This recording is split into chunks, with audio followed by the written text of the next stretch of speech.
전 세계에 거센 파장을 일으키고 있는 도널드 트럼프 미국 대통령의 일방주의적 외교 노선을 슬기롭게 극복하고 이를 한국의 국익과 동북아 안정이라는 두 축 위에 재설계한 이재명 대통령의 외교 전략은 지금 이 시각에도 많은 외교 전문가와 주요 외신의 집중적인 분석과 극찬을 받고 있습니다. 무엇보다 이재명 대통령이 취임한 시점은 국내외적으로 대단히 어려운 환경이었습니다. 우선 국내적으로는 윤석열 전 대통령의 비상식적인 비상계엄 선포로 인해 경제와 사회적으로 우리 사회가 막대한 피해를 입어야 했습니다. 그리고 세계 경제 역시도 팬데믹 여파에서 완전히 벗어나지 못한 상태였고 미중 패권 경쟁 또한 어느 때보다 격화돼 있었습니다. 무엇보다 미국의 트럼프 행정부 복귀 이후 동맹국들에게까지 무차별적으로 높은 관세를 부과하고 안보 무역 현안을 거래 대상으로 삼는 일방주의 외교가 다시금 힘을 얻는 상황이었습니다. 이러한 환경 속에서 한국은 세계 경제의 허리에 위치한 무역 의존 국가이자 동북아 안보의 핵심 축으로서 매우 민감하고 복잡한 외교 과제를 안고 있었습니다.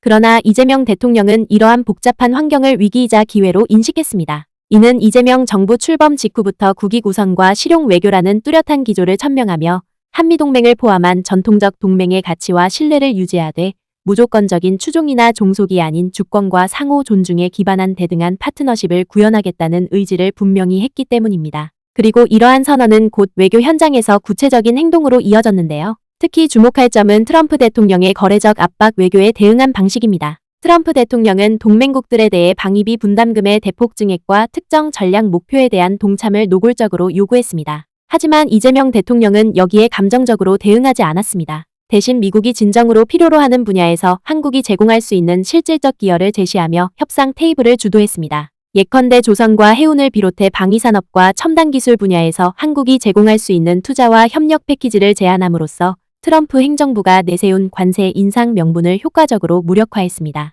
이러한 전략은 단순한 방어가 아닌 미국의 산업 안보 이익과 한국의 국익이 동시에 충족되는 위닝 구도를 창출한 것입니다. 또한 이재명 대통령은 미국과의 무역 현안 협상에서 전례 없는 주도권을 행사했습니다. 과거 몇몇 정권들이 미국의 요구에 소극적으로 대응하며 불가피한 양보를 선택했던 것과 달리 이재명 정부는 정확한 데이터와 명확한 근거를 토대로 한국의 입장을 단호하게 제시했습니다. 특히 관세 협상 과정에서 한국의 조선산업과 반도체 그리고 2차 전지 산업이 글로벌 공급망에서 차지하는 절대적 위상을 근거로 내세움으로써 미국 측이 일방적으로 압박할 수 없는 협상 환경을 조성했습니다. 이 과정에서 보여준 우리 정부의 대응은 정중하면서도 단호했으며 이에 감탄한 외신들은 이재명 대통령이 미국과의 기싸움에서 절대 밀리지 않는 지도자라고 평가할 정도였는데요. 그리고 이재명 대통령의 실용 외교가 특히 빛을 발한 또 다른 영역은 미중 사이에서의 균형 외교입니다. 트럼프 대통령은 한국에 대해 대중 견제 전선에 보다 적극적으로 가담할 것을 강하게 요구했지만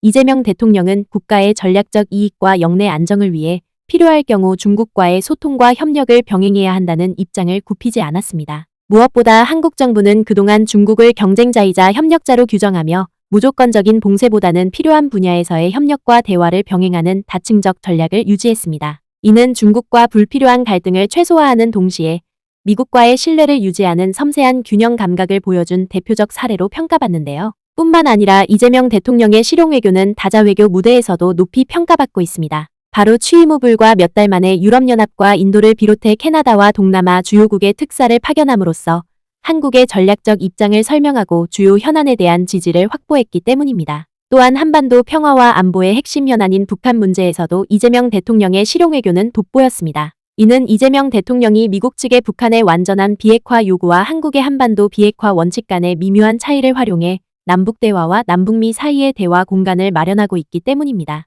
실제로 이를 반영하듯이 미국의 외교 매체인 더 디플로맷은 오는 8월 25일에 예정된 한미정상회담에서도 이재명 대통령이 한반도 안보 문제 해결과 더불어 트럼프 대통령을 상대로 능수능란한 외교 전략을 전개할 것으로 예상되는 만큼 트럼프의 일방주의 노선의 고전을 면치 못하고 있는 세계 주요 국가들에게 가장 강력한 모범 답안이 될 것으로 보인다며 이를 대대적으로 보도하기도 했는데요. 좌석 벨트를 매십시오. 우리는 난기류를 통과하고 있습니다. 이는 최근 인터뷰에서 조현 신임 외교부 장관이 글로벌 안보 환경을 설명하며 사용한 직설적인 비유였다. 그의 말은 이재명 대통령이 이달 말로 예상되는 도널드 트럼프 미국 대통령과의 첫 정상회담을 준비하는 가운데 서울이 직면한 도전을 정확하게 포착했다. 조 장관의 워싱턴 외교 대비는 마르코 루비오 국무장관과의 중요한 회담으로 특징지어졌으며 이는 매우 위험한 만남을 위한 무대를 마련했다. 첨예한 무역협상이 이제 마무리되면서 초점은 전적으로 국방과 안보라는 더 위험한 영역으로 옮겨갔다. 여기서는 한미동맹 70년 역사의 정의 자체가 논의될 것이다.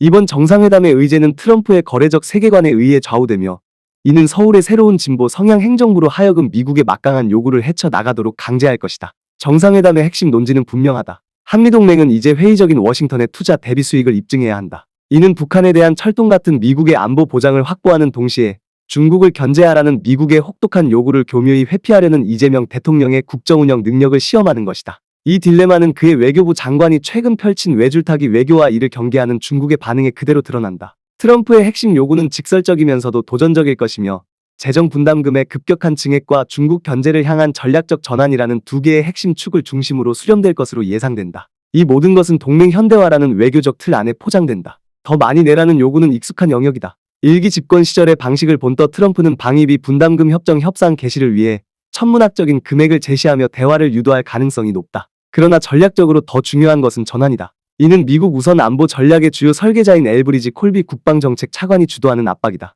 콜비는 최근 X 게시물에서 한국의 국방비 지출과 북한 위협에 대한 주도적 대응을 모범 사례로 칭찬했지만 동시에 양국이 동맹 현대화의 필요성에 긴밀히 의견을 같이 하고 있다고 강조했다. 콜비와 같은 전략가들에게 현대화란 그들이 보기에 전략적으로 잘못 배분된 자원을 바로잡는 것을 의미한다. 한국의 한 고위 관리는 최근 주한미군의 역할과 성격에 변화가 있을 수 있다고 인정했다. 이 현대화는 사소한 조정이 아니다. 이는 주한미군의 전통적인 북한 억제 임무를 넘어 중국을 겨냥한 영내 비상사태에 대응할 수 있도록 전략적 유연성을 부여하려는 근본적 시도다. 이는 법적으로 정해진 28,500명의 병력 상한을 바꾸지 않고도 임무 세트를 변경하거나 순환 배치를 보류하는 방식으로 달성될 수 있다. 이러한 조치는 1953년 한미상호방위조약의 광범위한 해석에 따라 정당화될 수 있다. 한미 외교장관 회담의 공식 발표문은 이것이 단순한 추측이 아님을 확인했다. 발표문에는 양측이 대만 해협의 평화와 안정 유지가 국제 안보의 필수 요소임을 강조했고 한미일 3국 협력 강화의 중요성에 대해 논의했다는 내용이 명시돼 있었다. 이 같은 막대한 압박에 직면한 이재명 정부는 섬세한 균형 감각을 요구받는다.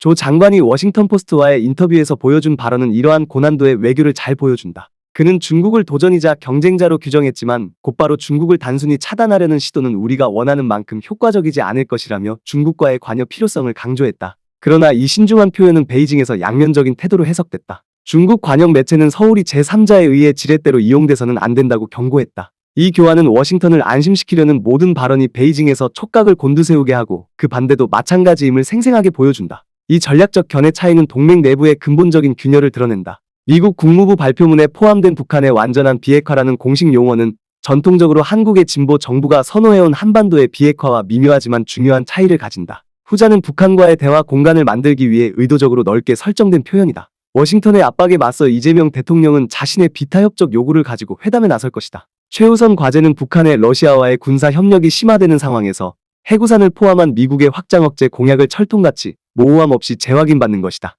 여기에 더해 그는 오랜 수건인 전시 작전 통제권 전환의 진전을 추진할 것이다. 이는 국내적으로 군사 주권 문제로 인식되며 미국의 부담 분담 내러티브와도 맞닿아 있어 서울의 자주국방 의지를 보여주는 카드가 된다. 결국 이번 정상회담의 이해관계는 이재명 정부뿐 아니라 동북아 안보의 미래에까지 걸쳐 있다. 트럼프의 요구와 중국의 레드라인, 그리고 대규모 정치 위기에서 막 벗어난 국내 여론의 심한 양극화를 동시에 헤쳐나가는 과정에서 그는 지도자로서 신뢰받기 위해 시험대에 오른다. 따라서 그의 성공은 거대한 합의나 변혁적인 공동 비전으로 정의되지 않을 것이다. 오히려 위험을 관리하고 핵심 이익을 보존하는 능력으로 평가될 것이다. 이재명 대통령에게 성공적인 결과란 단연간 유지 가능한 한미 방위비 분담 특별협정과 주한미군을 반중국 임무에 명시적으로 묶지 않는다는 점을 확인하는 공동성명, 그리고 트럼프로부터 확장 억제와 주한미군 병력 수준에 관한 강력한 공개 재확약을 확보한 채 서울로 돌아오는 것이다. 가장 중요한 기준은 한미동맹을 온전히 유지하면서 워싱턴이나 베이징과 새로운 위기를 만들지 않고 돌아오는 것이다. 거래적 외교의 거친 세계에서 정상회담 이후 조용한 뉴스 사이클이 이어진다면 그것이야말로 승리의 가장 분명한 신호가 될 것이다.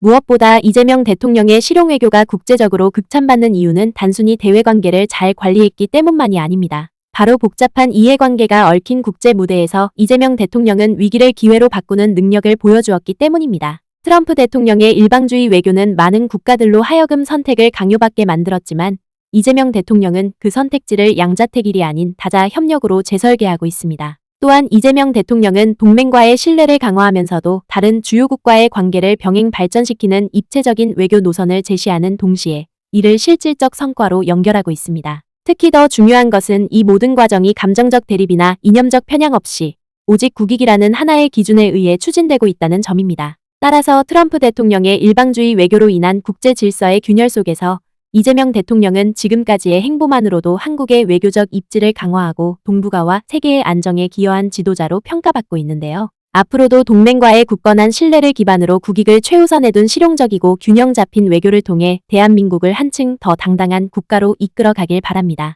구네스북 영상을 재미있게 보셨다면 구독과 알림 설정 꼭 부탁드리겠습니다.